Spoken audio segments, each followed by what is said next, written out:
Hi, I'm Doug from Office. I want to give you a quick overview of what is Office 2016, Office 365, and Office Online. Office 2016 is like the disk we used to get and put it on our one computer at home.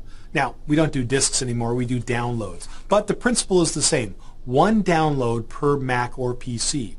You'll get security updates, but no new features or tools. So the Office 2016 suite you have will be the same features over the months and years. Office 365 is our subscription service built around how we use computers now. You can use Office on multiple devices and get the latest updates. Here's how it works.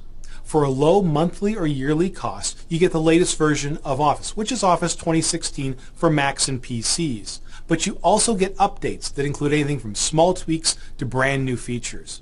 Just in the last few months, there's been new Excel functions, new templates, new drawing tools, and PowerPoint Designer. Office 365 works in what we call a mobile-first, cloud-first world. That is, you can start on your tablet, edit the document on your smartphone, finish up on your Mac and PC.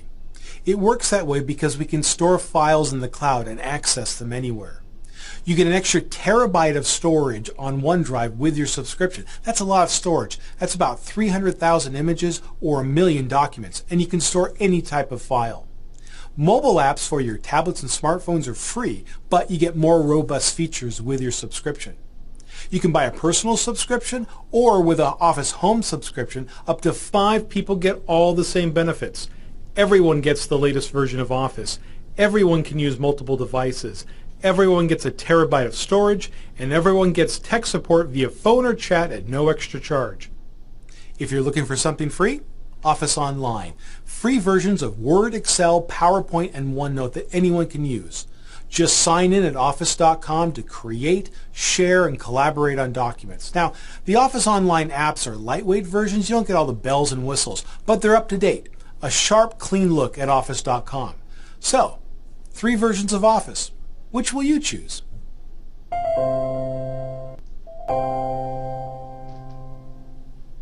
Most documents contain other elements besides text. Let's learn how to insert some things into a document, such as a picture and a table. You do this with the commands on the Insert tab. Let's start by adding a picture. To insert an object, you first click where you want to add it, and then you choose what you want to add. Locate a picture, and then click Insert. Word tries to move everything around to make the picture fit, but if it doesn't look right, you can change it. First, we'll resize the picture using these little handles around the border. When you click a corner handle, you can drag the mouse toward the center of the picture until it's about the right size.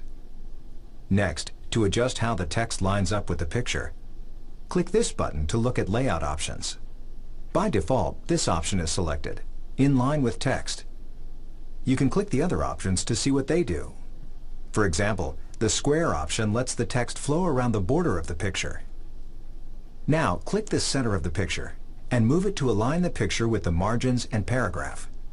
Notice that when the picture is selected, you get a new tab on the ribbon. When you click that tab, you see all kinds of interesting options for formatting for your picture. We could spend hours trying all the formatting options, but let's move on to tables.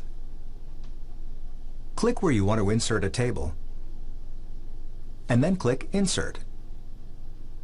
Just move the mouse over these boxes in the grid until you get the number of rows and columns you're looking for. Then click. You can always add or remove rows or columns later. Next, click in a cell to add text. To add formatting, hold the mouse over the table and this little box appears above the top left corner. Click the box to select the table. Now use the mini toolbar or move up to the ribbon and check out the Table Tools tabs that appear when you select the table. Let's go to this Design tab, the one under Table Tools, and select a style from the Table Styles gallery. If you want to add a row, just hold the mouse over the border and this bar with a plus in it appears. Click the plus sign and there's a new row. You can do the same thing to add a column. Explore some of the other commands on the Insert tab to see the kinds of things you can add to your document. Learn more at support.office.com.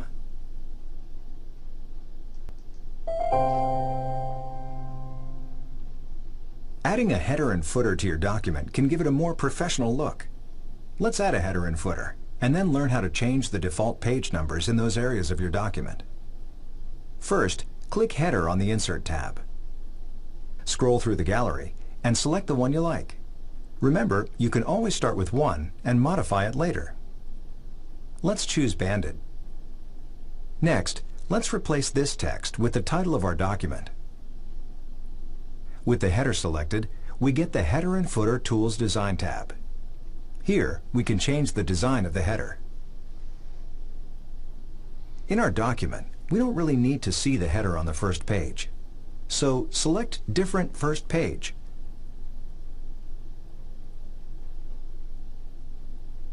Now the header we added doesn't start until the second page.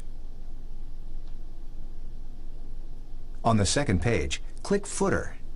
Let's use Banded again, so the design uses the same theme as the header. The banded footer design contains page numbers, but some headers and footers don't. You can change how page numbers appear in a header and footer. Let's change the location of the page numbers in the footer.